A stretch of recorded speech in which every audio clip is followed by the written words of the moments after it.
yet, no. No? No? Just making sure you have equal parts. I like what you said there, having equal parts to work and to life.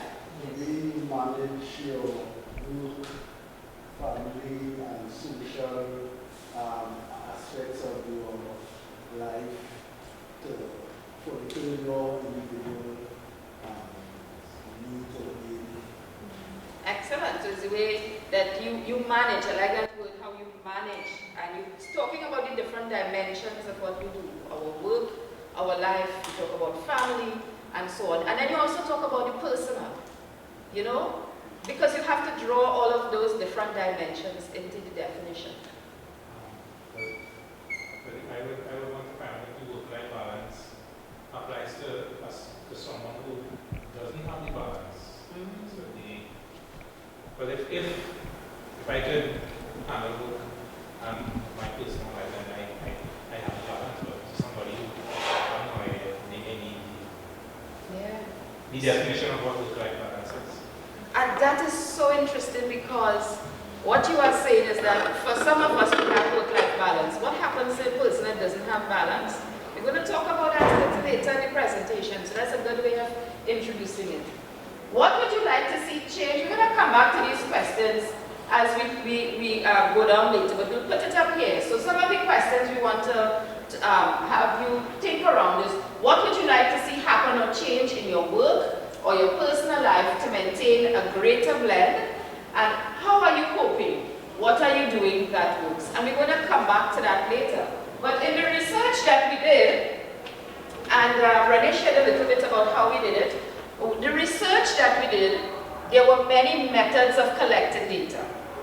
So we spoke with persons who had care, who were working, productive workers, employees, and those persons who had to take care of aging parents.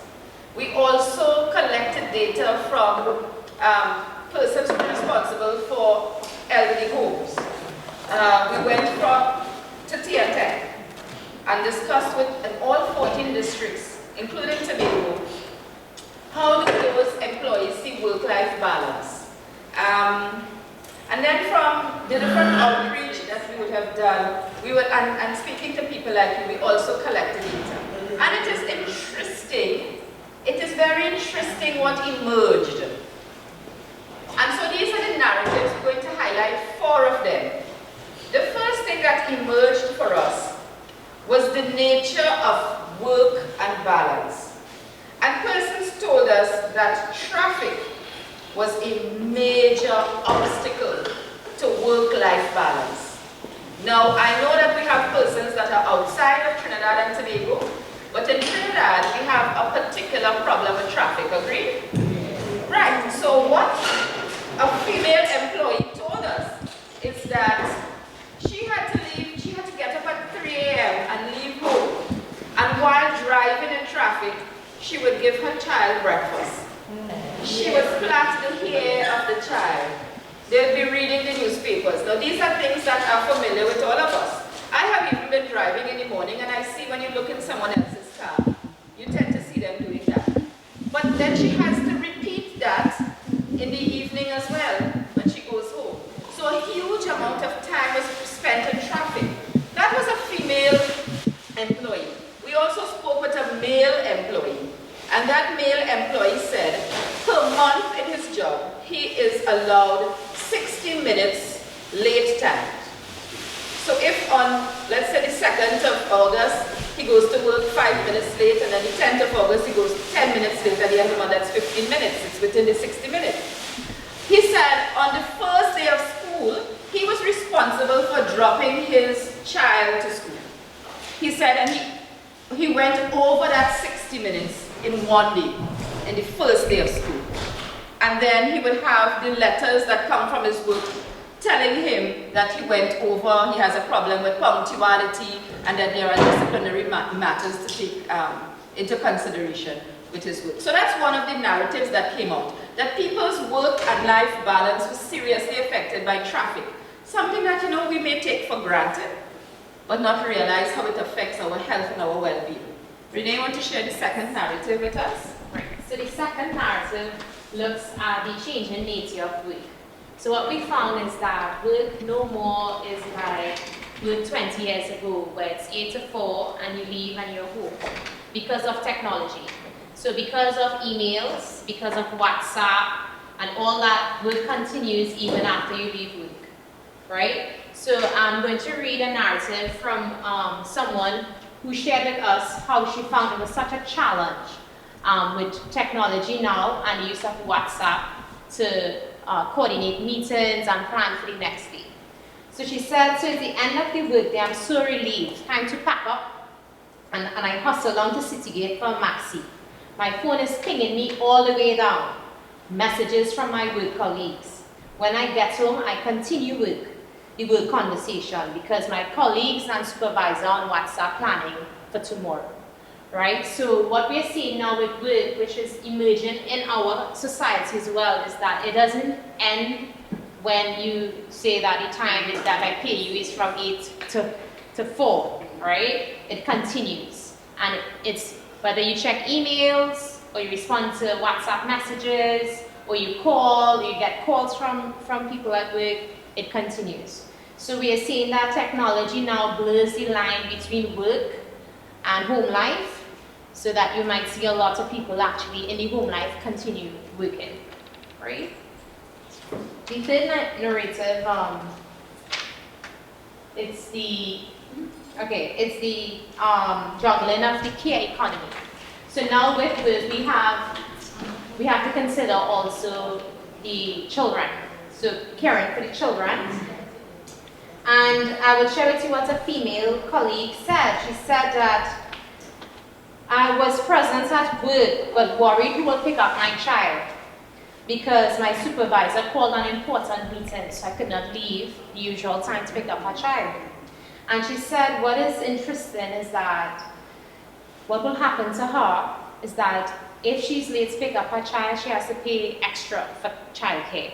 So if you reach the nursery an hour late, they charge you for that hour extra. So she says, like, you always feel like you're so stressed out because you have to beat traffic, you have to get your child, and now you have to coordinate who can I call to pick up my child because of this important meeting. So these are some of the negotiations that we find in family and work life, right? Then another point that came up with regards to child care was the cost of child care. So the cost of having children, whether it be at prep school or at a private school, it's quite expensive, right? And then she goes on to say that because of the state of the economy, you're really pressured to have a job. Like, you have to really keep working. It's not so much like I can stay home and see about my child, right?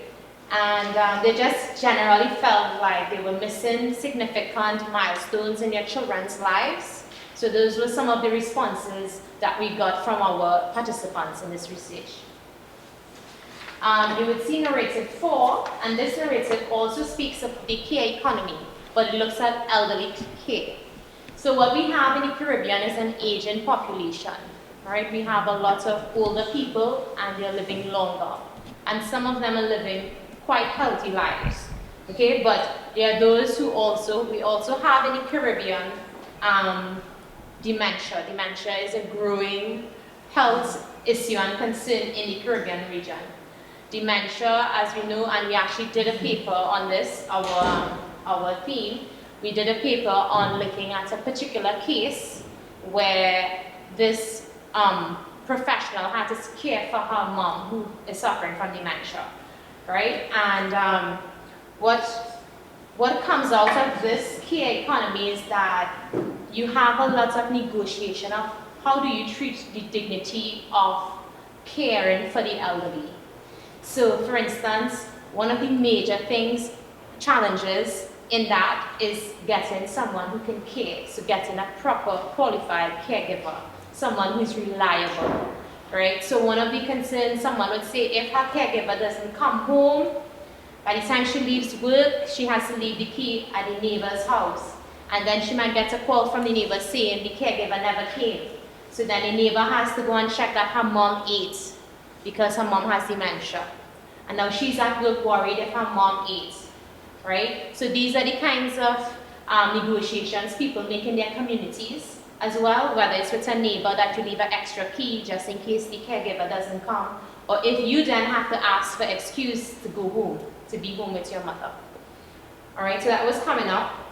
We have a young man also sharing with us that during his lunch hour at work, he will go down, and he lives in Maracas. He said he will go down, feed his mom, who is suffering from dementia, and then head back up to work. So he has an hour break to be able to do that and head back up to work. Right? So because he cannot afford a caregiver. So we have all these negotiations happening in the care economy with regards to caring for children and caring for the elderly. And what we don't usually like to talk about is the care economy and the burden that is associated. So it's not just the financial burden, it's not just I can't afford a caregiver, it's also caring for someone you love and then seeing someone suffer and you can't do anything about it. So they spoke about the emotional cost that comes with it, the psychological cost. So then you yourself might end up depressed, right? So all those things come into play when we look at work-life balance. And moving on to the fourth, which is also, this was a very interesting narrative coming out from our research because it really speaks to intimacy in relationships, right? And I will share with you all. So we had narratives from both men and women, right? So women would say that men don't help them at home. So we are both working, but when we come home, women are expected to continue work, whether it's cooking, washing, cleaning, all that, right? Help them with homework. So it continues for the woman. And the men say now that women never want to have sex with them. They say, my wife don't want to have sex with me anymore. So this was an interesting theme coming out, intimacy, all right? And sexual relations because of work-life imbalance, right? So the man asked in a session that we had, why do women deny their husband sex? And this was a session where we had both men and women. And the women in that session jumped up and they said, because we are tired, we are exhausted, and if you all will help us more, maybe we'll have sex with you all. So it was an interesting conversation where we didn't really have to get involved. They actually told and tell their stories, right?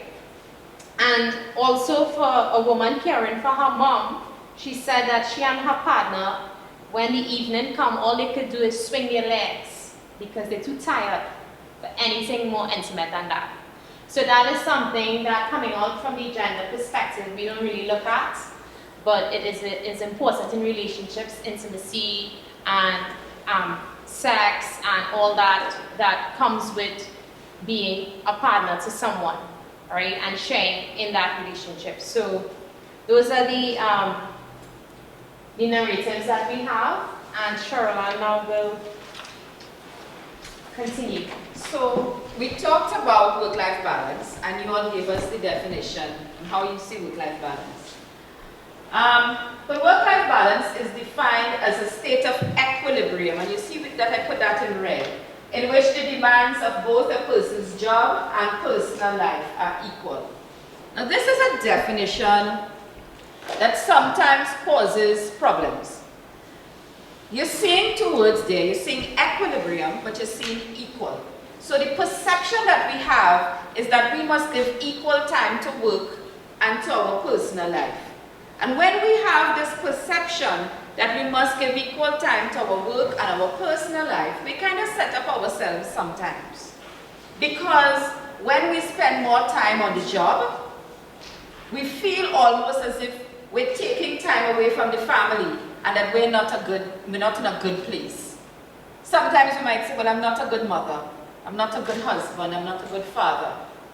And in some cases, when you have the flip side taking place, where you now have to spend more time with the children or the family because of something that happens, you say to yourself, I'm not doing well at my job, I'm not a good employee. So we want to demolish this concept of equal. And we want to stick to the word which is equilibrium. Understanding that, as we shared in the beginning, it's a scale, and that sometimes it balances one way and sometimes it tips the other way. And there are some people that are very motivated by their jobs, and spending more time in the job helps them to feel good. It makes them feel good. There are other times when other people that they're very much into family, so spending more time going to the beach or taking care of their child brings that fulfillment to them. So it's about an equilibrium. And we wanted to contest this definition of equal, because when we say equal, not everybody's life can work out to be 50-50. Yes? So this ties into the whole concept of care work, because many of the times we have problems, it's because of that concept of equality. And so when we talk about the burden of care and care work, Renee, you could talk a little bit about that for us. Right. So what we see coming out a lot from our research, it goes back to family life, right?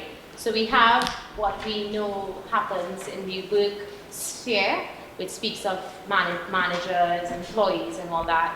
But looking now, we want to look at care work, because care work is unpaid work, right? So care work is labor that is linked to seen as done out of love or of duty, okay, that you actually perform these tasks. So what we found in our studies that, from what we gathered, most women do care work. Women were involved in unpaid work, right? Unpaid work at home.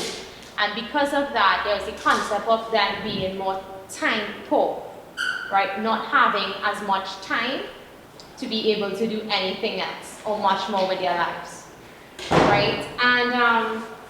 And like I mentioned before, and I would like to read the stats to you, we have an aging population in the Caribbean.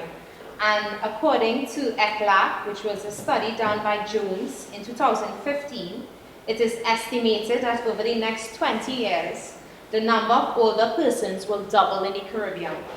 The number of persons over the age of 60 will increase from 1.1 million to 13% of the population to 2 million, or 22% of the population in 2035. Okay, so we will have a huge Asian population, and it is important for us to really understand what that will entail in terms of the care economy, and how do we think through solutions for the care economy, because as I mentioned before, it's not just a financial burden, it's also the emotional burden that accompanies this aging population, right? So we have to think through this. And in doing that, we also look at the socialization of young boys and girls, and looking at having them understand that care work, or work in general, housework, you know, whether it be washing dishes, those simple things, really, it's for both boys and girls, right, to perform and to help. Because in the very near future, our Caribbean region has a huge aging population, right? And then we looked at also, so there's this negative stereotype we found in our research regarding the elderly. Okay, so the elderly, so you have like a paradox of the elderly. They're revered, so you respect them, but then they are also discriminated against, or you have prejudice because they're too old for that. That man too old, he's driving on the road, you take him over, you blow your horn, right? So we have all that regards to really sensitizing. There's a need to sensitize the populations about elderly care and that care economy, because that's important in how we experience work-life balance. And what we found too in negotiating the care economy with regards to the elderly care is that cultural expectations, so that there's a cultural expectation that you must not put your Asian parent in a home, right? So we had one particular case where this woman, a professional woman, she was really forced to put her mom in a home who was suffering from dementia. And she spoke about the cultural backlash that had on her. The people say, how you could do that to your mom, right? Because we have a society that values that you will take care of your mom, despite the fact that the economy doesn't allow for that, because you have to keep your job and you have to keep working, right? So it's also looking at those kind of difficult conversations to talk about the dignity of care. So if I want to care for my mom, I want my mom to have the best care, and if the best care right now, it's not me because I am exhausted, and it means that I might have to put her in a home, whether it means that she goes to a home on a daily basis, or she sleeps at home at night. But do you all understand? It's having those conversations and looking at cultural expectations and stereotypes and really talking through this for the coming years. Okay, so we found that was very interesting coming out of our research. And what we found and we really appreciated in our research was a collaborative way of caring in communities still in Trinidad and Tobago, where you will have neighbors assisting if you have to go to work, they check on your mother for you. That was something that still exists, and it still exists in our communities in the Caribbean. Well, in Trinidad and Tobago, that is, yeah. Thank you, and now I believe our next slide. Yeah. So I wanted to share, as we normally do when we go to these workshops, is a little bit about my own narrative. And maybe in sharing my narrative, you may connect with one or two things, or you may disagree with one or two things I've said. But as a child growing up, you're always taught to climb this ladder of success. And you climb and you climb and you climb, and you exam after an exam after an exam, and you try to reach that vision for yourself where you are going. And so I got caught up in that as well, climbing this ladder of success. But then, at one point in time, I experienced something that was very traumatic, which had me hospitalized for some time. And when I started to visualize myself climbing this ladder of success, I realized that when I looked behind me, looked down, that I had put my ladder in the wrong building. Yeah? So I was climbing this ladder of success, hoping to reach a place that I wanted to go, and realizing that when I had almost reached the top, I had put myself in the wrong building. And that meant a lot to me in terms of work-life balance, because in doing the exams and studying, and many people in adult education, in trying to manage your family, in being the best employee that you can be on the job, you sometimes neglect the softer things in your life, those things that add balance to your life. And it is only when you reach a particular point you realize that you may or you should have done something differently. You may have, thought about something differently. And that was my narrative. So I decided that I wanted to maintain this work-life balance. And so I took some time off of work. I was convalescing and so on. And at one point it was real good, because my family, who was complaining before, saying that they never saw me before, and that work owned my life. Notice what I'm saying, that work owned my life. They now were seeing me. We were going to the beach, we were doing things together as a family, the cousins, children would come over. And then I realized, but I'm in the same situation. Because now I'm feeling, yes, I'm having work-life balance, but I've given up all work to maintain this life balance. And so this narrative kind of complicated me. This thing became complicated in my mind as to how to work out. And then there was more guilt, because when you go to work, I always tell Renee, when I make these presentations, I kind of work real hard on trying to fix the hair to come and look good, right? But then it takes a long time, and then when I go to work every morning, I see people, the people, the hair, the women hair all in place, like, nothing can touch it, and the makeup is well done, and the clothes always on point. And all of these things also complicated how you see yourself in managing your work and your family life and so on. Because by the time you take care of the children, you only have 2 seconds to run into the bathroom to come out, and how you look. Whether the clothes ironed or not ironed, it happens. And then you see somebody that projects a different image.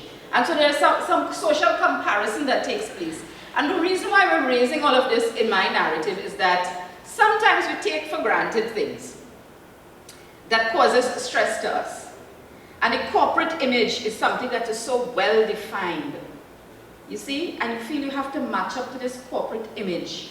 That takes time and money to reach. And it also affects our work and life balance. And so my narrative is that in trying hard, I realized that I either flipped from one side or to the other side. And it resulted in a lot of guilt. The feeling that I couldn't say no to anything in work, because by saying no to something in work, it meant that I was a bad employee. You know, I felt threatened that somebody younger, brighter, smarter, prettier would come and say yes to the things that I was saying no to. So you felt almost as if you're forced to always say yes you can, yes you can, yes you can, to produce, to produce, to produce. And then realizing that those who produce get more work. So it is a never-ending cycle. Those who do get more, they do more. And those who don't, people just don't ask them anymore. But because I felt so guilty in saying no, that I didn't set limits.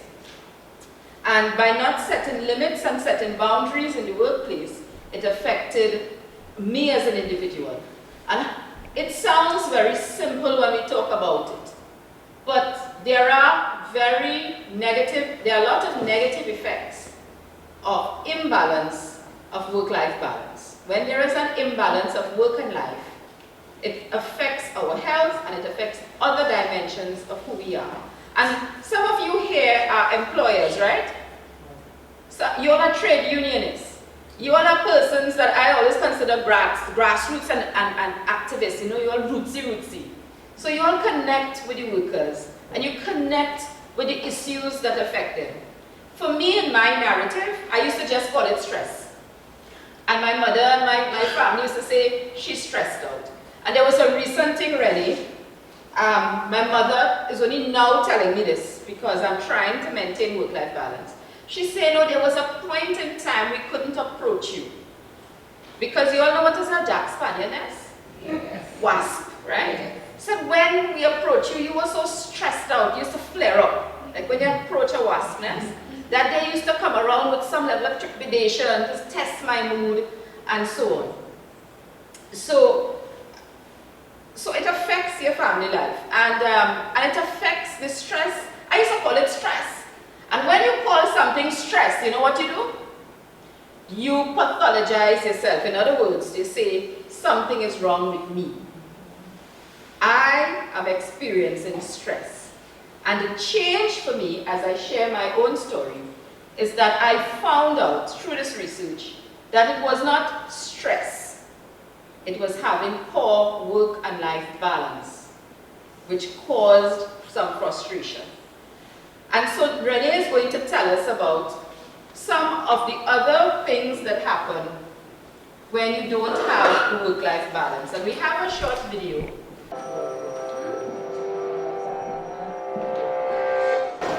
Are you sleeping restlessly, feeling irritable or moody, forgetting little things, and feeling overwhelmed and isolated?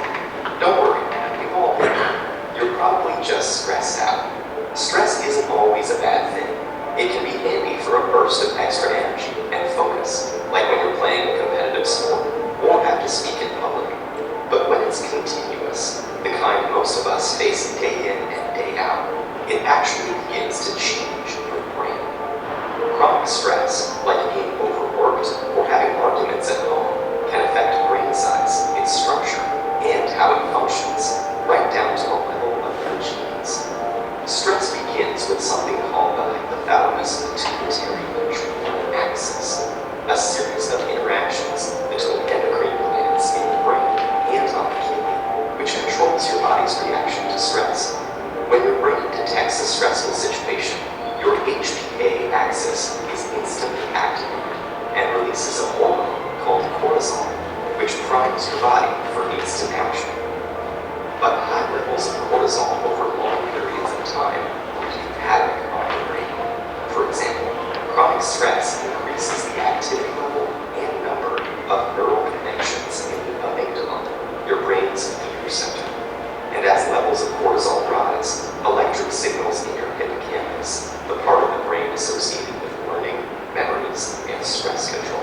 determining how that baby responds to stress later in life.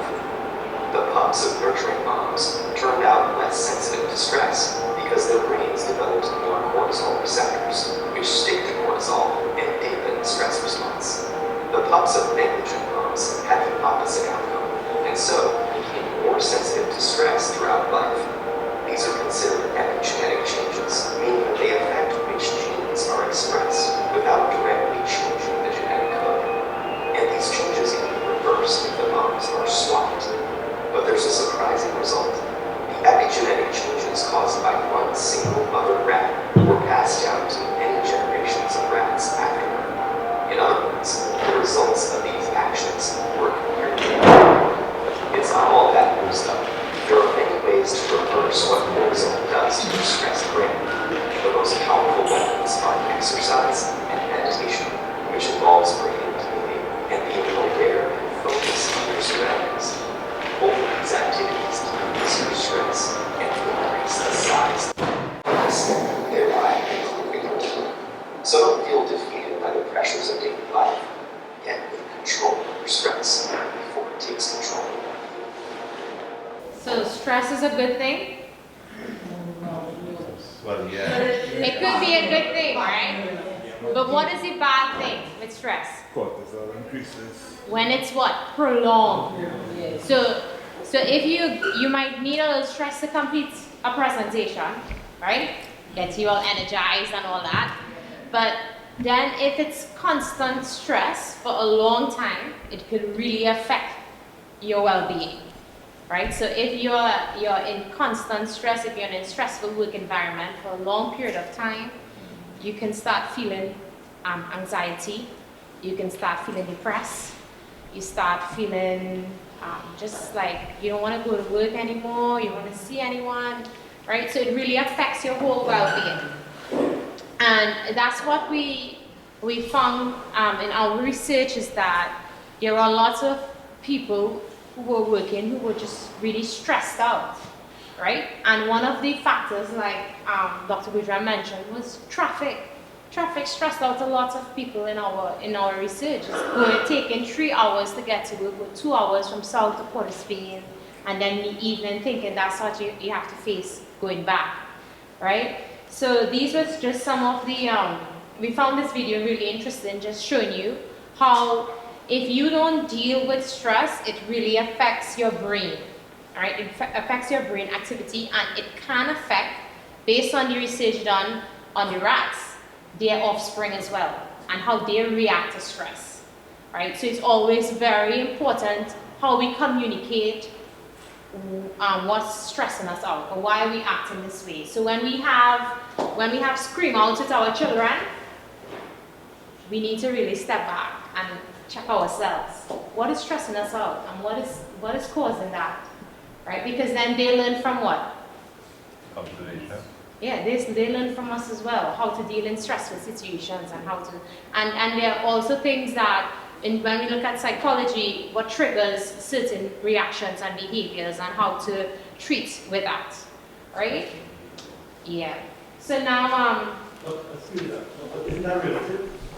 what's that? Isn't that relative that the very same traffic jam, for example, Yeah. the way how you the same That is relative, yeah. Because there was a young boy who said that's one of the best times for him on mornings. He said that's the time where he could think. That's the time he puts on his music the loudest, and just look out. And he was working right at TNSEC in Mount Hope, right? So different persons, but this young man was a single young man. He did not have children to drop off.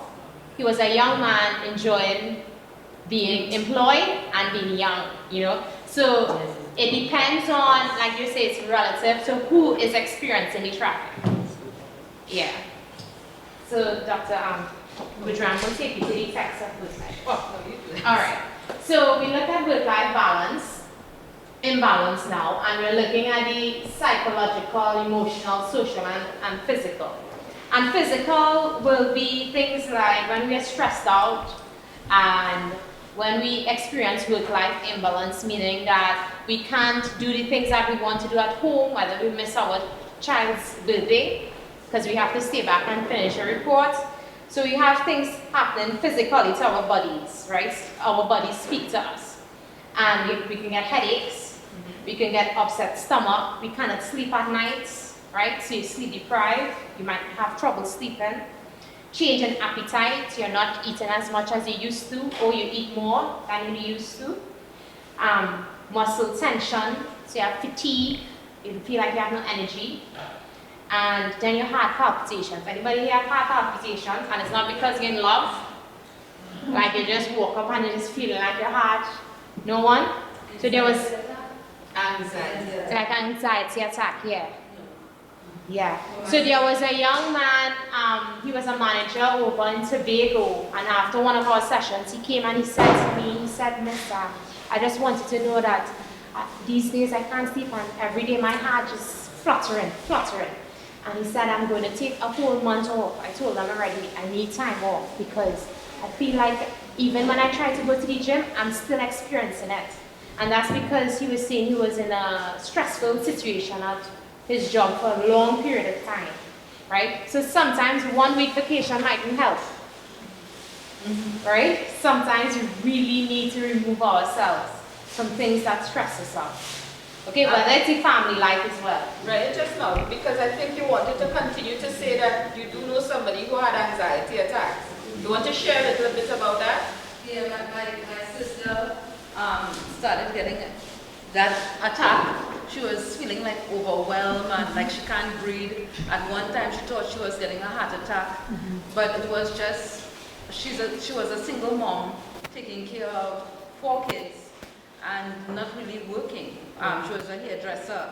So everything on her foot whole day, then having to come home and take care of the kids and not getting that support, although my mom was assisting her. It was still a lot, you know. So, and then strange enough, her children started to get the anxiety attack too. The biggest son, he started to feel like, because he couldn't deal with stress as well, and started to feel like his heart was closing in and like he couldn't breathe. So I had to take him to the hospital, and they told him just that. Then his younger sister had the same problem where she was feeling like she couldn't really breathe either. And so I realized it was like a chain reaction of the not being able to cope with stress or not knowing what to do, and had them overwhelmed to the point that they felt that their heart was racing and all that. Yeah. So anxiety will be classified in the emotional state, right? So anxiety will be like anxiety, depression. When we talk about irritable, like, you know, someone is really, really irritable, nothing, little things just send you crazy, right? Or difficulty making decisions, someone who always prolonging it. Check me back. I ain't ready for that yet. I can't say yes on that yet. So you have all these sorts of behaviors that come with when you're stressed out, or that you experience work-life imbalance, right? Angry outbursts, right? You start to cuss up people, or you're angry, and if it happens to people close to you, it's might be your husband or your wife facing it when you go home, not necessarily those at work, right? Or it could be those at work and not those home. And then you have feelings of powerlessness, right? Like we were just hearing, of feeling that you can't control anything, and you're thinking of your younger ones, your dependents.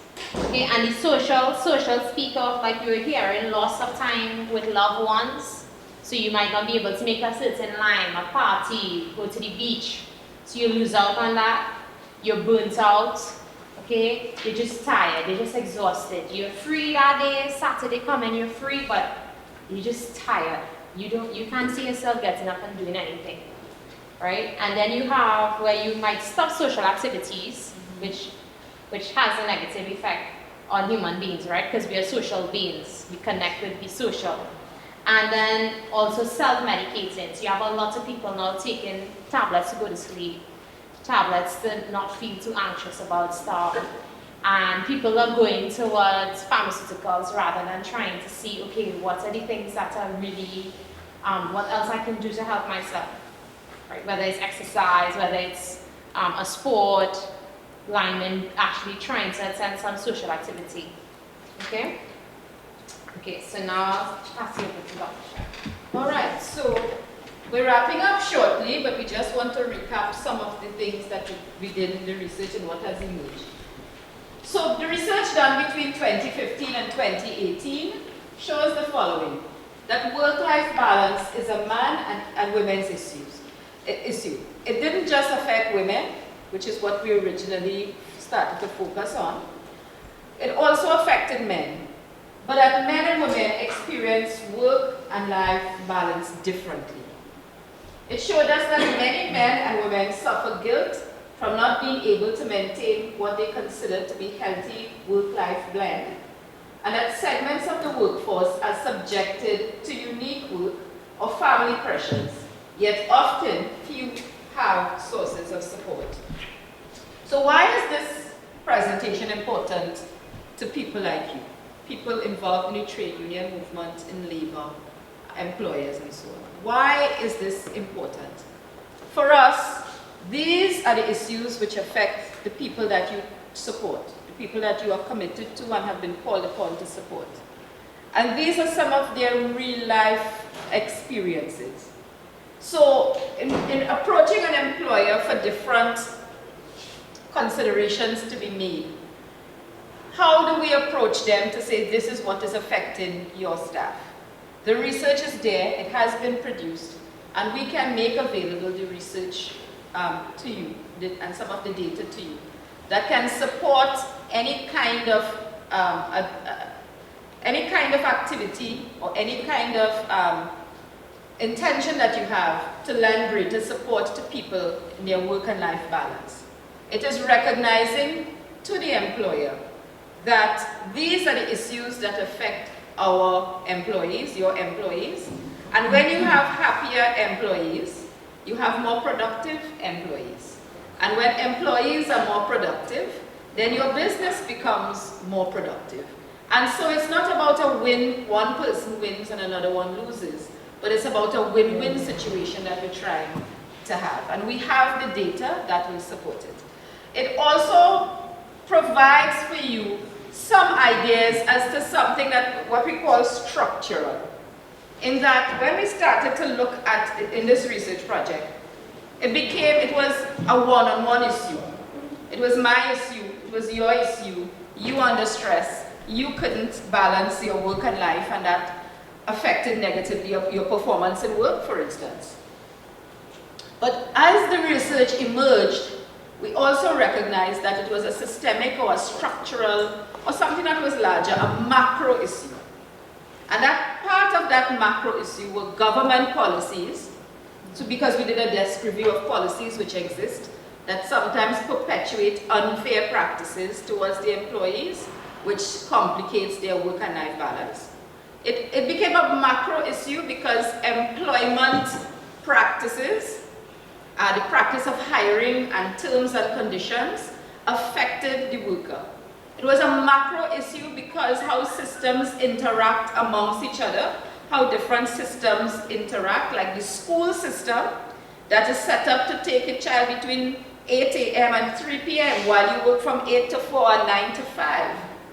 Combats your work-life balance, because who takes up your child? And then there's the burden of care. Who looks after the child? It's a macro issue because even the media portrays this vision of what the good employee looks like, the perfect employee, what the perfect mother looks like, what the perfect husband looks like, what the perfect father looks like. So we started to recognize that it was going beyond just being a one-person issue to a macro issue. And we believe the trade union movement and people in labor look at those structural problems which perpetuate unfair practices to people, right? So what do we do then? What are some of the solutions to the problem? You want to take it away here, Renee? Okay. Right, so these are just a few of what we got, right? But these are coming out of what is possible in HR, right, in the labor sector. So we looked at family-friendly initiatives, and we have pressures and ministries that subsidized prices, so they're subsidized. So what we have one company in St. Augustine that actually they have a nursery at work for their employees. So you can have your children there. We have breastfeeding facilities. That's something that in the Caribbean we don't have any conversation about, right? We have workplace support for employees taking care of a family member. So for instance, simple things like we say telephone for use for family reasons, a few participants told us that would be something that is will be considerate to just be able to use a work phone to call home to just see, right? Also like retiree clubs, looking at the aging factor in all this, and having intergenerational cross with young, middle-aged, and old in the labor sector, right? Maternity protection and maternity leave. Maternity is always a big thing. A lot of women are always concerned that they're going to lose their jobs because they're pregnant, or most do, right? Most with no sort of union backing will just employers get the next person. We have flexi time. Now flexi time is a very touchy subject because of just this lens that we look at work where it's 8 to 4, which is not really true with the changing nature of work today. But flexi time is something that they use abroad, and it's something that we can consider here in the Caribbean and in Trinidad and Tobago, right? What works best? What's the traffic time? Is someone from South, would it be better if you come 9 a.m. to 7, and looking at how we can even deal with the solution to traffic through flexi time, right? We look at time banking, which looks at if you work overtime, you have some time hours in, which means that you can take the few hours in the morning to take your child to the doctor and then take them back to school. So those are things that are possible, but somehow we don't see it like that in Trinidad. Right, we look at also what we said here, often by working overtime peak periods. So we have what we call the unexpected family events or other reasons for the work time with time banking. But teleworking also is something that came up where you can work from, because of technology, you can have a day home and work, work day, where you just work from your laptop and you're really much at work with it, right? So using work like that, like thinking of different ways that will fit your employees' lifestyle and the changing nature of work today, what will work out best, thinking through that. So those were just a few of the family initiatives, and we can discuss it when we have questions and stuff later on. So this was a question that we wanted to just throw out. What were your personal barriers to work-life balance? We were hearing like structural barriers, but what do you all think? And we are happy to answer questions now and just get feedback in general of the study or anything that you all want to share.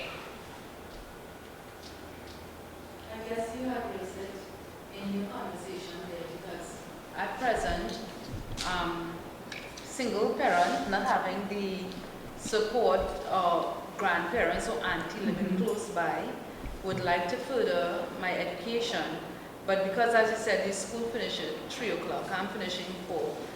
My daughter is 10. When she gets home, who is there to see her while I maybe want to further my studies? Yeah. The distance to get her from school, maybe to come to be on work with me while I'm studying, being in the back of the class. How to get that done if I don't have transport. So it puts me in a place where I'm saying maybe I have to wait until she is older and then I could go back to study or take care of myself.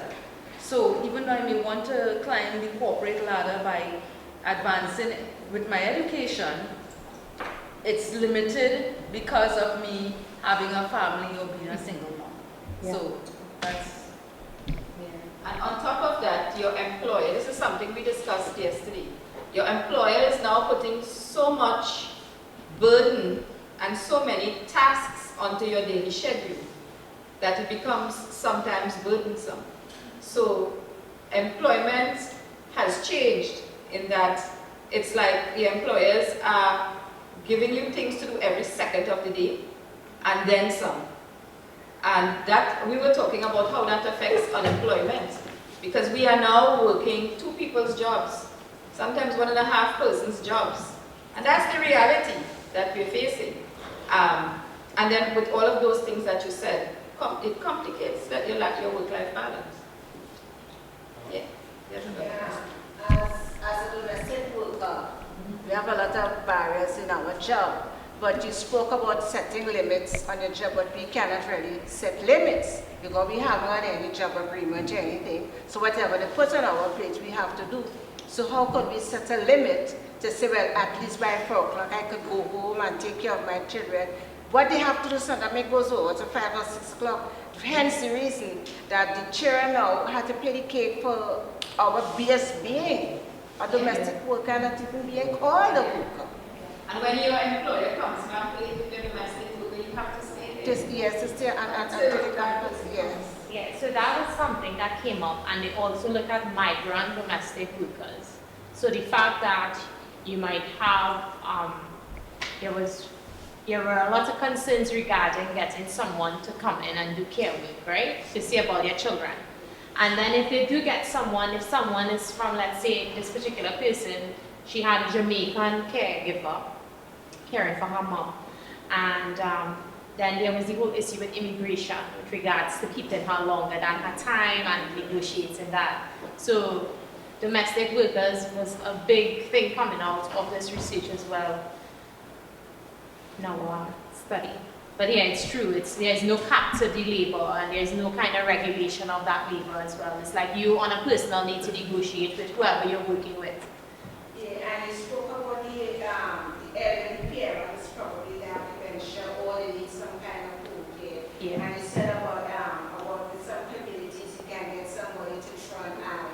Yeah. But that was more like in the old days. Yeah. Because these days it is very difficult Yeah. to get to trust somebody to go in your home and look Yeah. and take care of the elderly. Yeah. Even with families, it is difficult for it.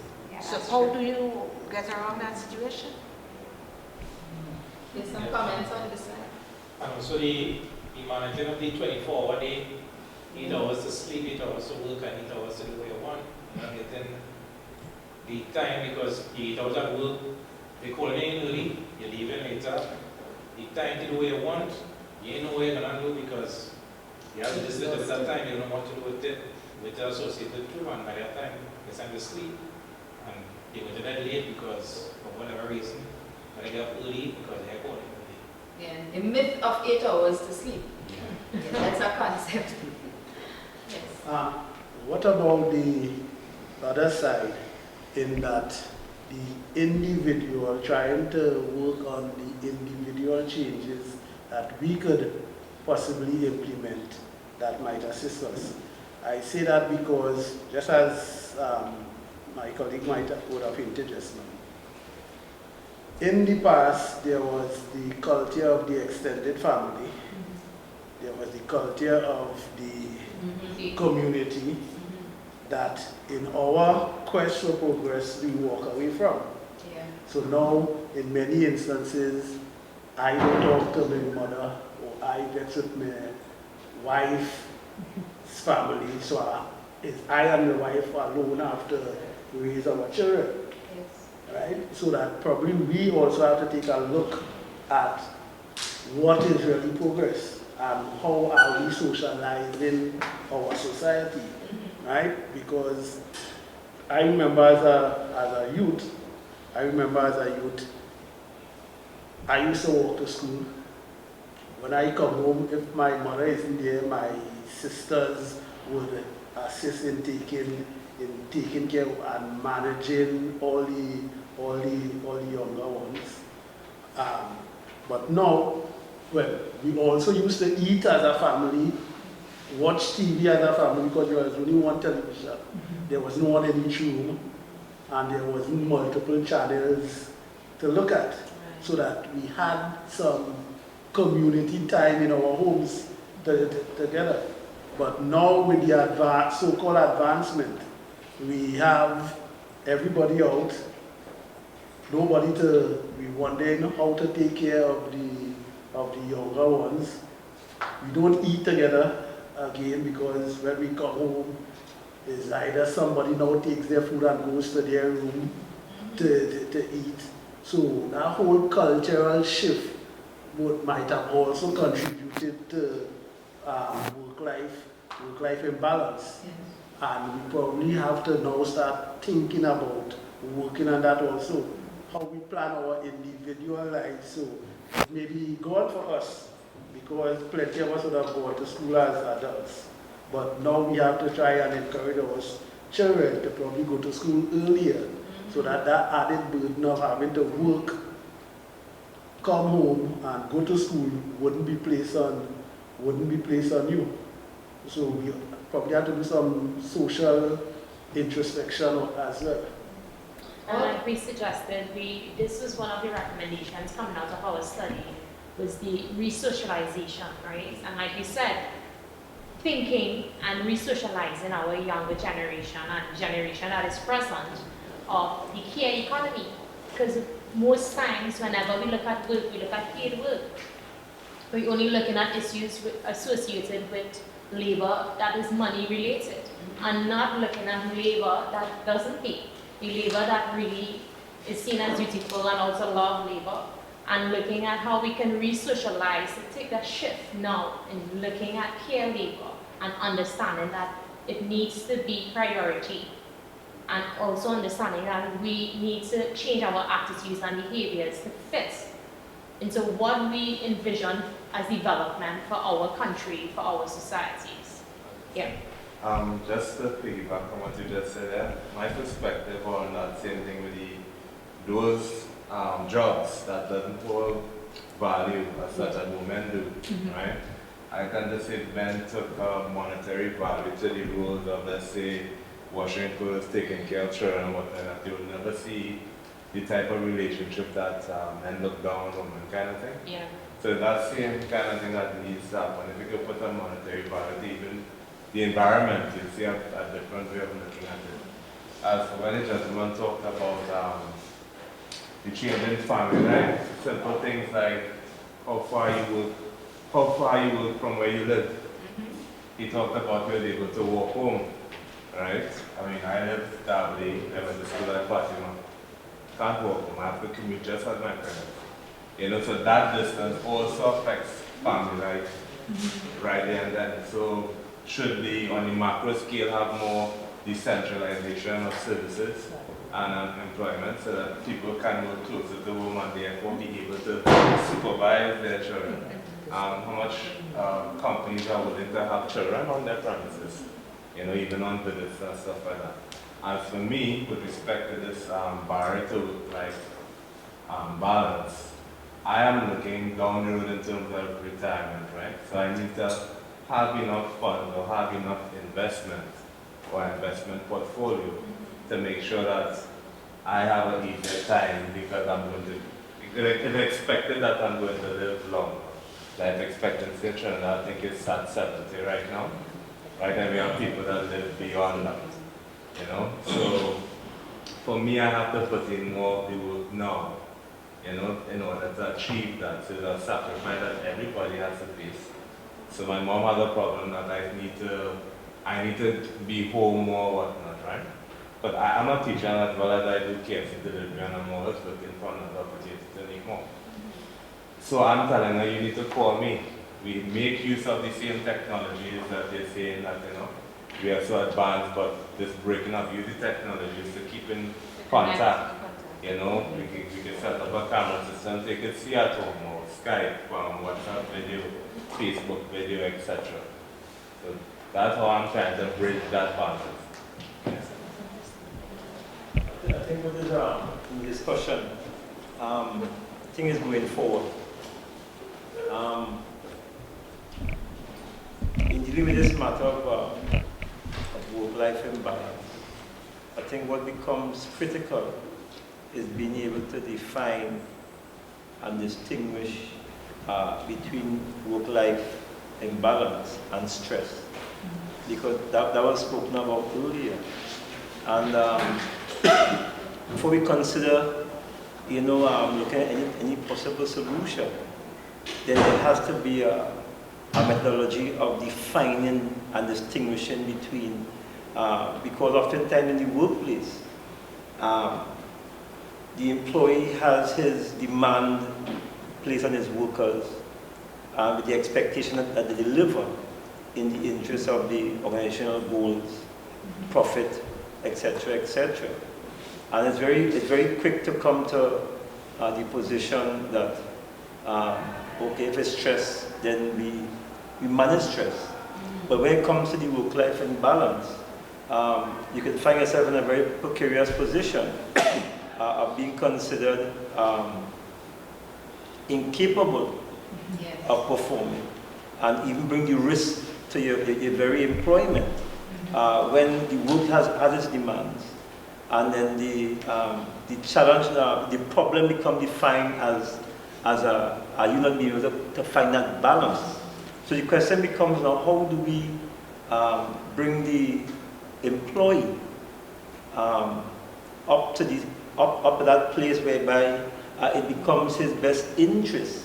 Because if you're not performing, the cost of retooling a person, we spoke about earlier in our session, is a cost to replace you. Exactly. If I say, okay, let's bring in somebody else, a younger person, there's a cost to that. So it is in the employee's interest to be able to look at ways, not just how to manage stress. I think we have systems to deal with stress already, but now we need to evolve having systems to define and also deal with that work-life stress.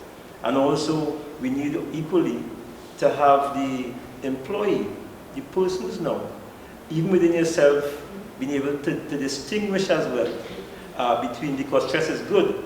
I recognize it's bad when it's prolonged, and even prolonged becomes a reality. You know, just trying to take yourself, because I'm living in Couva, coming to Portsmouth every day. I can't pick up a house and move it. So that is a reality that remains constant.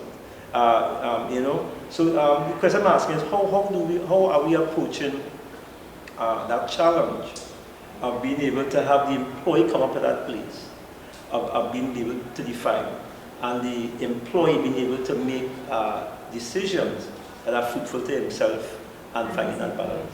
I could perhaps share that this is a public issue, and therefore any change, any remedy of the situation has to be a public remedy as well. And I'm saying that so that it points towards what we call an ecological model solution, which recognizes, and I'm sorry I can't draw up with something on board, which recognizes that there are different spaces. There is the micro system, which involves you and me as individuals, our psychological, our emotional, and so on. And then the family and the group of people that are close to us, like our peers. Then there's the meso level, which speaks to community involvement of people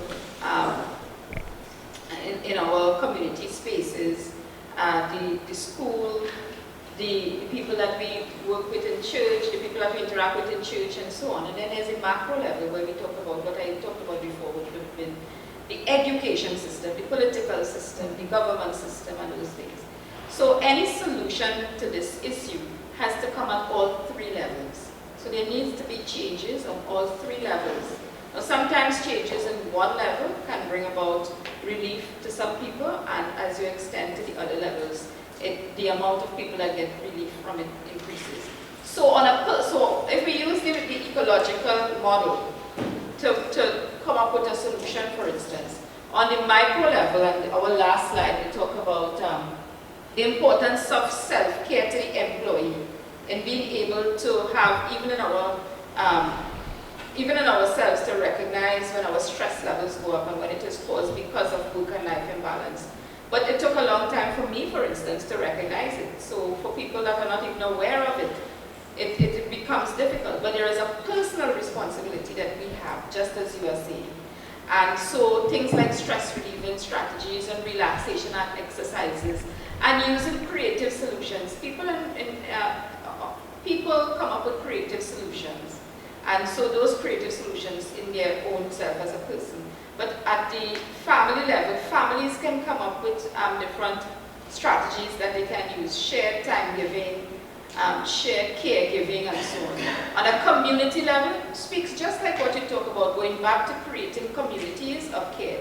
It doesn't mean to say we have to go back to the rural community, that community that we pictured.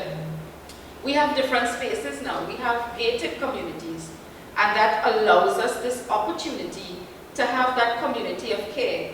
We can take it on a street by street level, and the research has shown, for instance, where one person cut keys for every single neighbor on the street to take care of their loved ones. She said, all I'll be missing is some sugar and some oil, maybe some butter, but there is a real long-term effect to taking care of my parent or my child, so that people can come into my space if there is an issue or a problem, or they can bring my child in or take care of my aging grandparent.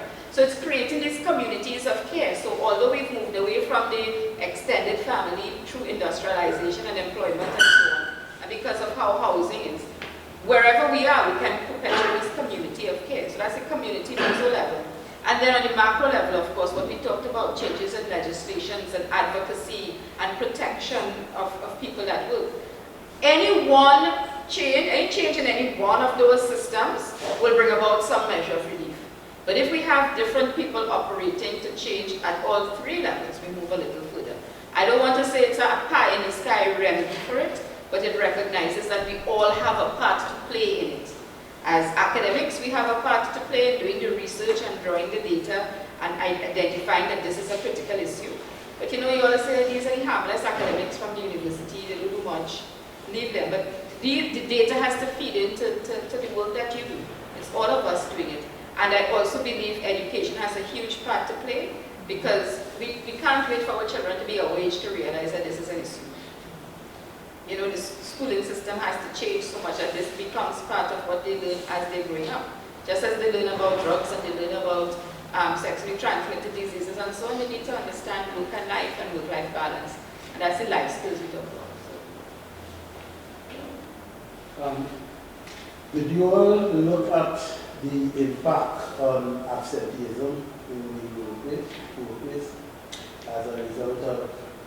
No, that was not part of the study, but when we were doing the literature review, one of the things that emerged is that because people are now having more demands, employees are having more demands on themselves in taking care of aging populations and children and so on, that the propensity for absenteeism will increase. A sick child, sick parent, and so on.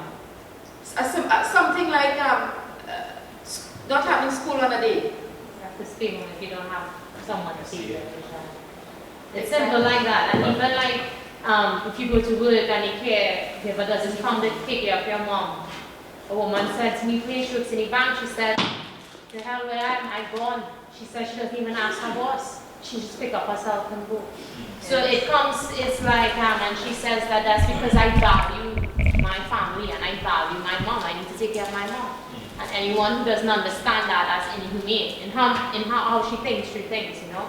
So you would find that as a result of the care economy and the demands for the care economy, that people might stay home. And which raises another issue, as we are, and I always say that when we do this outreach, it becomes a community of learners, because that what you raised there is very important. What is the financial, what is the cost of absenteeism? We just look at absenteeism, but we don't look at the causes of absenteeism.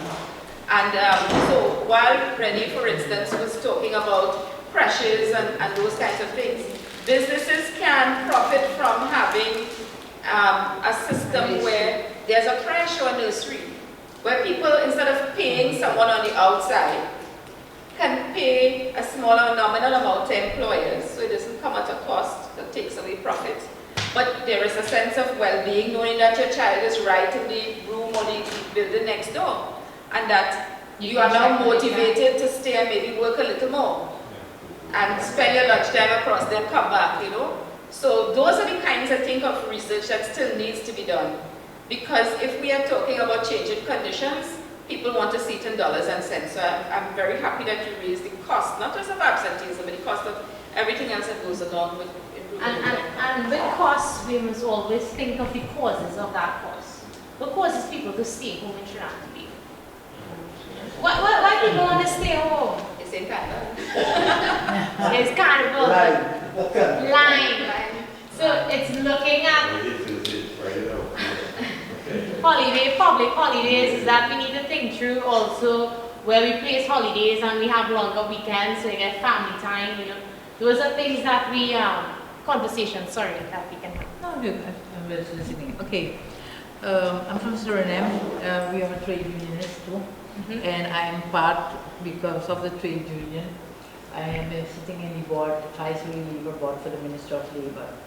And we were looking at some laws that we have there. And we came across one that we wanted to implement, and that is the law on flexible working hours. That is where we want the worker to decide what time he's coming to work and make sure that he fills in the 8-hour work. If it is in the morning, if it is on Thursday or Saturday, what will bring benefits to the employer, it will also bring benefits to his social life. Yes. But what we find is that we get some, how you call it? Resistance from the employer. They're very concerned about the 8 hours. But this will be one of the things that will cover the whole issue that we're talking about. Yes. If you're talking about the three aspects. Traffic. Yeah. Yes, absolutely. And we also told the employer that because in our country on the Saturday and the Sunday, and if it's on a holiday, then you get a 150% extra and 200% extra. That will cut off. But some of the employers are a bit scared. Some of them want that, especially the ones that have workers in the harbor to strip the containers. Those want that flexible working hours. And some of the people also, like mothers breastfeeding babies, those kind of things. We also thought about putting some daycare centers within the workplace, some workplace like the hotels, some factories, the nurses, that they have the daycare where they can look after the kids, give them breastfeed. That would also bring some. Suriname doesn't have like a traffic jam here in Trinidad, but we have other issues. I must commend you all on that. That's really good work. Yeah. So we're still negotiating about it, but the law is already in place, so it has to go to Parliament. Very good. That's good news. You all dealt with TNTech. Yeah. And TNTech is normally a place with plenty overtime. Yes. How did you all explore the fact that workers, in the quest of earning additional overtime, how that and the resulting imbalance for home, and that scenario, because I work in the prison service, and in the prison service the possibility of overtime exists, and there are a lot of persons who go after overtime money at the expense of being home with their families. So how now? That isn't so much that I want to be with my family, but now I want to earn more money, so I rather be away from the family. And that's part of the balance too. Remember, we're not talking about equality and equal, we're talking about equilibrium. And if there is a financial need, for instance, in the family, then that person may opt to continue to work and get that overtime to meet that family need, which causes the balance, which causes a better balance. To add to that, like, communication is important, because children will not see the parents making that sacrifice. You are absolutely right. So, and I've always said that we need to talk to children more, be real with them. I'm teaching at secondary school, we have to be real with them, because certain things could have been avoided if you get them to understand. You know, and there's certain things you already know, and you think that, you know, they don't need to know the whole picture, you know. It's interesting that you say that, because last week I had an experience with a 10-year-old boy, and so we went out to the playground and we were playing, but it was time for him to leave because his daddy had to go to work. But he was having fun and he had to tell the children and the other parents, well, I have to leave now because my daddy has to go to work. You know, my daddy always works. He doesn't have time for me. And in the child's mind, that is all the child is seeing. Whereas in the father's mind, I'm going to take care, I'm going to work overtime, I'm going to work long hours so that I can take care of my child. And that is right. Communication is critical, but also managing it is important. Because even the white side is also, you also have to complain of the partner, that the husband or the spouse is only working all the time. Tired when he comes home. And they never Yeah, but that is one of the reasons why we are trying to introduce also this working on flexible hours, because what we notice is the multinationals that we have in the country, and the Chinese and some big companies, they try to have a 12-hour work. And the workers were enthusiastic at the beginning, but later on they saw that they started to work on their social life. Wives leaving their husbands because he's not around, and they need him, the children, as you were saying, don't see their father, and he's thinking that he's bringing home money. Yes. But later on what we discovered is that they themselves, the workers, came to us as the union to ask the government to stop the 12 hours work because physically they couldn't handle it anymore. Back injuries, getting tired, having pain. In the beginning it looks like, hey, we're getting a lot of money, but at the end they end up with lots of sickness, lots of illness, all kinds of stress things, and that's where the stress begins. Yes. And what's interesting, as she mentioned, that in Tobago we had men also saying to us of the pressure that they get from their partners for work.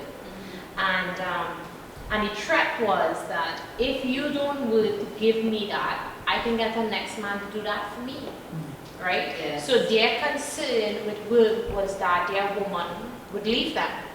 And that was a real threat. It was a really, really big issue in Tobago with But it was so interesting to hear in Tobago among the men, you know, they were really concerned that their woman would say, if you don't get this for me or that for me, I can get someone else who will be able to do that. Yes. In recent times, there are institutions or organizations who have been recognized that employees have problems with their work-life balance, have instituted counseling services. What we found, well, I shouldn't say we, right, because I know it was done, but from the reports that we get for counseling services is that people don't access it. They have issues, but they would not access, and you earlier you spoke about the solutions to the problem. I didn't see counseling as being a solution. We're looking at the things that I could do or what they right? But counseling could be a solution as well, because you might not be able to see for yourself your situation in a clear way that you can make adjustments to get to that state of equilibrium. So there's counseling available, but employees don't access it. Yeah, but the question is, why don't they? So confidentiality is a big issue. So we dealt with a few employees who had that service available to them, and it came back to confidentiality because my business going to be all around the corridor and everybody going to know this one was unfaithful to me. That's a perception. So that's a perception because, okay. So we had a few of them already that we spoke to, that they were concerned about their business out on the road, right? But I believe that there could also be a personal sort of barrier, because it is where you see the help of a professional, right? And we all as human beings don't like to sometimes reflect and think that we might need help. But there are two types of counseling. You Right. can have in-house counseling and you can have external counseling. Right. So if you're talking confidentiality, is it an issue with the counselors or is it an issue with the organization when you have external counseling being provided? I could answer that as a social worker myself, and having been on EAP programs. I'm a clinical social worker. There is a perception, and we have to understand that people's perceptions sometimes become their reality. So there is a perception that is a misperception, perhaps, that if I go to the employer and I try to access EAP, Employees Assistance Program services, that the employer figures that something is wrong with me psychologically or emotionally. And then the employer starts looking at me a little different. Now, it may not be true. It may not be true. But there is a self-perception that comes with it. So I've had employees come with that kind of burden. It is not necessarily from the counselor, because what the counselor would do would not be reported to the employer. But the perception is that there is. But in some cases, because of an issue, some things are reported. Because the person that pays me is not the client, it is the employer. And the employer wants a letter stating that this person has come through and has done this, and that they are now able to return to work in some cases. So I think, yes, there's internal counseling, there's outsourced counseling.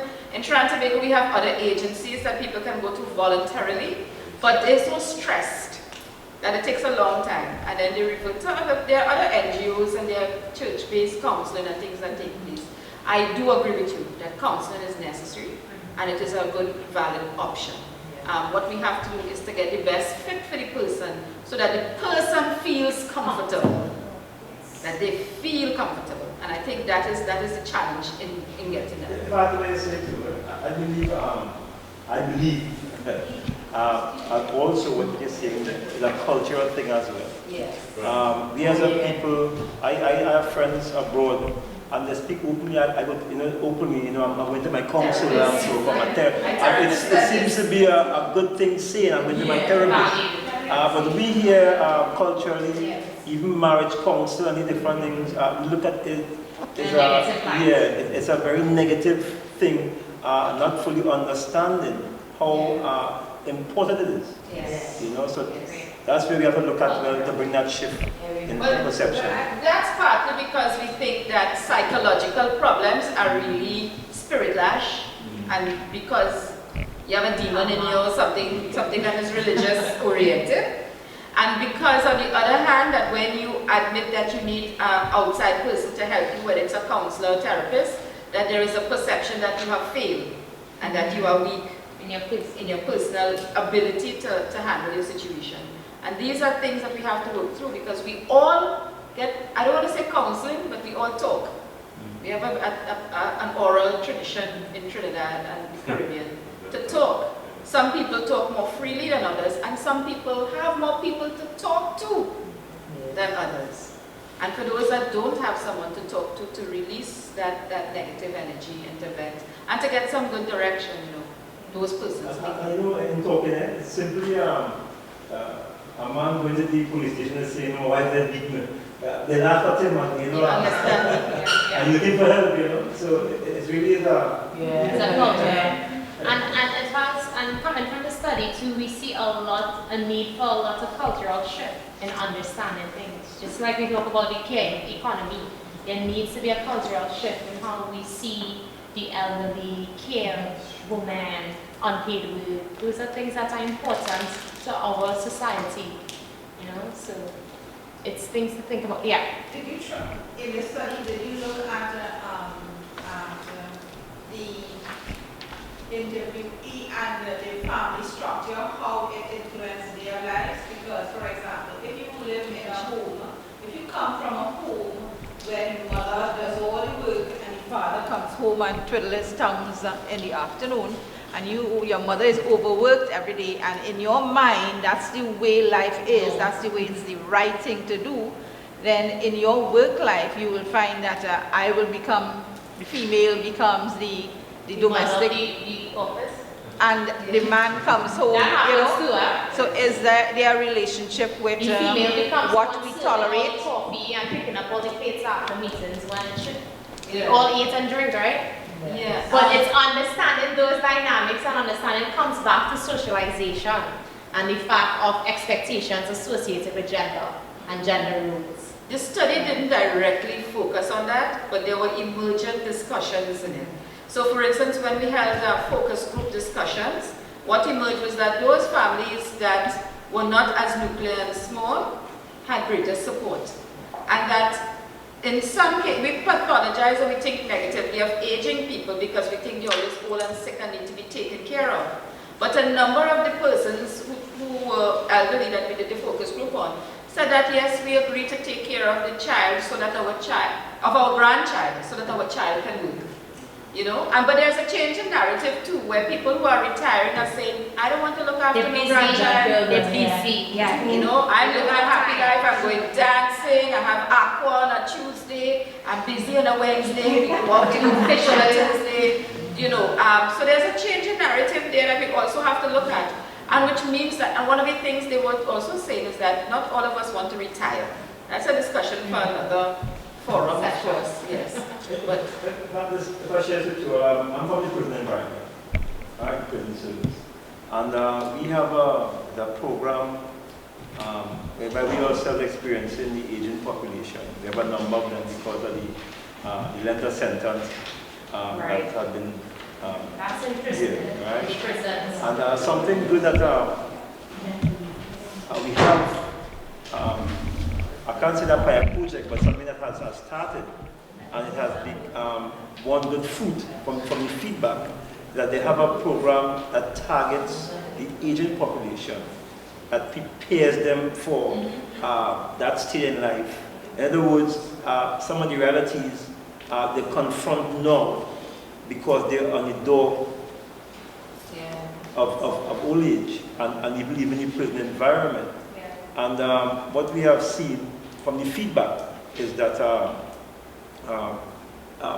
because they become mentally alert to that change process, because I think one of the challenges too is that for most of us, we always think that we will live, be young, a person 40 years old, when I was younger, was an old man in 99. Yeah. Now 40, 50, we're looking similar, we have similar interests.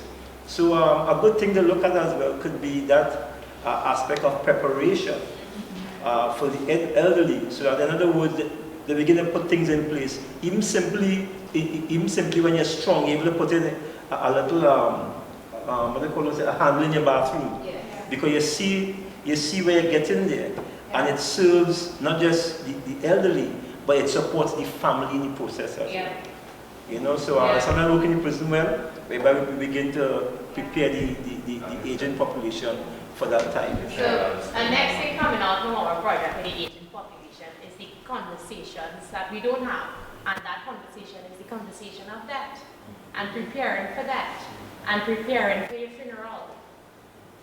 Those are, because we want to talk about, oh gosh, I don't want to hear that you will die one day. But that is part of life.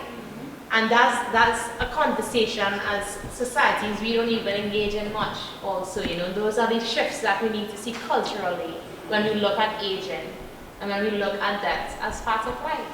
I know someone who chose their coffin already. Right. And they went to look at and they bought their little plot of land. Yeah, they went to look at the spot area. Yeah. She was there. So, I'm happy that everybody is here to this workshop. But I'm also very happy, I have to say, that prison is represented.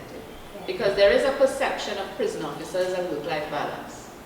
And how stressful the job is. That is not an easy job. And how it affects your personal life when you walk down the street and you see an ex-inmate, an ex-prisoner there, and how it affects the interaction and so on. And our project has wrapped up. It's unfortunate because we would have loved to come into the prisons to do work-life balance. We would have gotten another dimension in that you would have looked at working and life, but is in prison you bring home the danger of your work to impact on, so that is the other part of the That's right.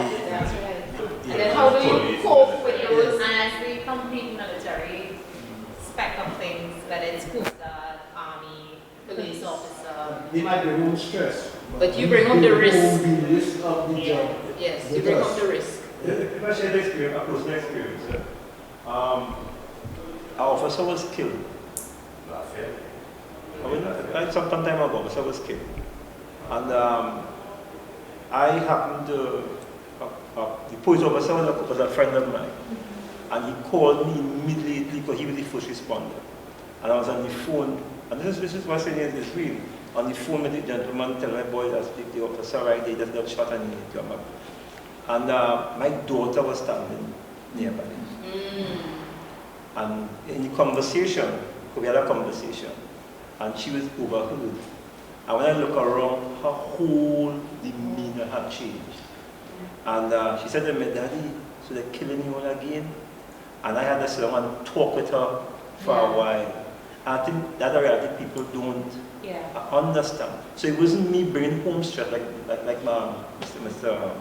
my colleague would have said it just now. It wasn't me bringing, but the work follows you home sometimes.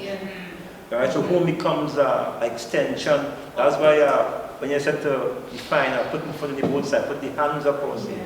It was that I was taking work home, and the work follows you by very nature. Because they understand the nature. Yeah, because it impacts them as well. You know, so how do it become a challenge for us as an organization to manage what we can't be in control of? And then everything that you do is with your family has to be kind of screened in your mind for safety. You know, I have prison officer family members, and it's almost as if you have to screen what's safe, what time I can get home, take a different route, and there's a lived reality, you know. That's not a movie, that's daily life. Your family, you see them, based on what I say, you see something, and say, I go by them. Separate yourself from them,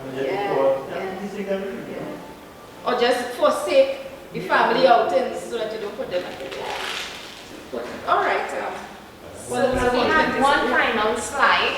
This is going to be a slide where we shake off some stuff.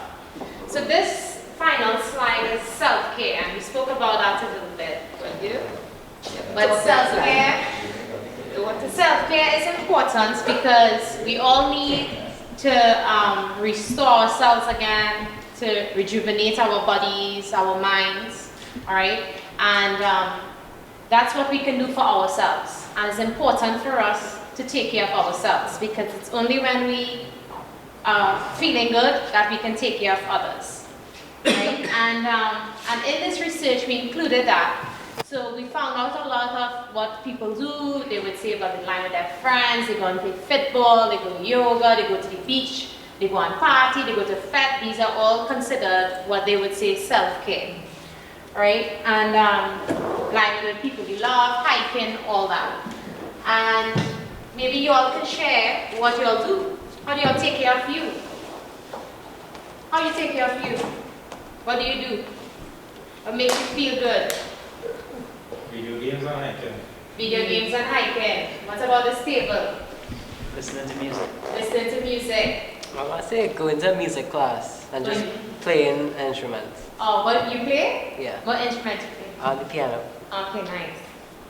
For me, it's just like working out, like running, and listening to music at the same time. That's really give me an enjoyment. Exercise. Yeah. Nice. Football tonight. Football. Well, actually with me, I don't give up any of the, because in my view, the things that I do, work, life, and well, my other, I am part of an NGO. That is what makes me, so that is what I am comfortable. Right. That's so what I'm comfortable. Is it that the NGO helps you to relieve? Well, the three parts. Because sometimes I would just tune off. Right. When things start, I would just say, see me, I'm not, they could wait on this report, or the commissioner could wait on this, or at home. Yeah. I'm not doing anything today. I just relax. Yeah. All right. What about this table? Suriname. Yeah. I have my karaoke and my truth call. Well, right. They sing. And I love playing with my grandchildren. Nice. That keeps me going. Anyone else? Well, I'm the only one who's Yes. I had a question. It's bothered me. If I do the same research, work-life balance, in a very macho culture, I'm very curious if the results will be the same. We're not sure, but it's certainly something. Is it a macho culture, what society are you looking at? For example, Curacao. Curacao. Yeah. Yeah. But you see, machismo or patriarchy, the ideology exists in each society, yeah? So in our society, I would say that we have, in our study, we found a lot of men who help with care work. They take care of their elderly parents. We found a lot of husbands who would be very much entwined with their wives and changing diapers and pampers. They were involved in Trinidad. So we have that. As a matter of fact, what we found is that they wouldn't really talk about it when they meet up with the men. That's what they shared with us. They will do it at home, but it's not something that they will go out and boast about. Is it more or less? No, women do more. Women do more of the care work. That's it. But there are men involved. It's not that men are completely sidelined. No, they are involved. It's not that they talk about it. So in the sessions, they would say, "Ma'am, we do it, you know, but we want to tell all you all that we doing, we cooking." So in Trinidad, we have a lot of men who cook. And cooking is seen in Trinidad as a very masculine thing as well. Cooking by the river, curry this. Yeah, you... I have no problem with that. We have a command there. That has been changing over time. We have not always been like that because we have gone through the same stages as Curacao where you had macho men who would not... And not to say that we don't have today. We still do have. We did because all the countries go through similar experiences. Yeah. So, but it's a changing thing now to find men. I think the nature would... And I think then is it harder for a woman to deal with the work-life balance, you know? So back to self-care though. I love to cook different plates. Okay, so cooking relaxes you, yeah? I came from a very large family, however. I have two sisters. One is 67 years old. She has a stroke about 10 years now. And I have another sister who lost her husband about 2 years now. And she's 78, 79. And I take them out. I spend a lot of time with them. I like to hear their stories. I like to laugh with them. Sometimes I'm listening to the same story over and over, but I just love being with them. And that really helps relax me. So like spending time with loved ones, linemen. Do you want to share? I love to watch films, listen to music. Okay, thank you. And what about? Right now I work on evenings extra. Right. So I try to play video games, but I don't really get time to learn because that's my little sacrifice. Right. Because I don't go for home company or just school for Spain or do KFC nearby me and play the games, but I need to sleep. Yeah, sleep. Yeah. Alright, so I'm going to invite you all to stand again because we're going to end with some exercises to relax the body and the mind. Right? So this brings us to the end of our session. Thank you all very much for your time and your contribution. It was really nice being here and being a part of this, right? So what we're going to do is that we're going to engage in some simple exercises you can do when you feel stressed. And one very simple exercise, which we all know of, is breathing, right? We're going to inhale and exhale. We're going to do it 5 times, and we're going to stretch with it. So we're going to get a deep breath in. Hold it, pull your lungs with air, and exhale through your mouth. Alright, so rock your shoulders back. Move your neck around. Nice. And we're going to do this again. How does that feel? Good. One more. All the way up. Fingers to the ceiling. In lungs and exhale through mouth. Shoulders back. Shoulders back. Shoulders forward. Shoulders forward. Neck all around. And neck anti-clockwise. Good. Now we do one more. Deep breath in. Take it all in, stretch, feel good, and out through your mouth. Beautiful. One more in. Hold it in, stretch, and give yourself a round of applause.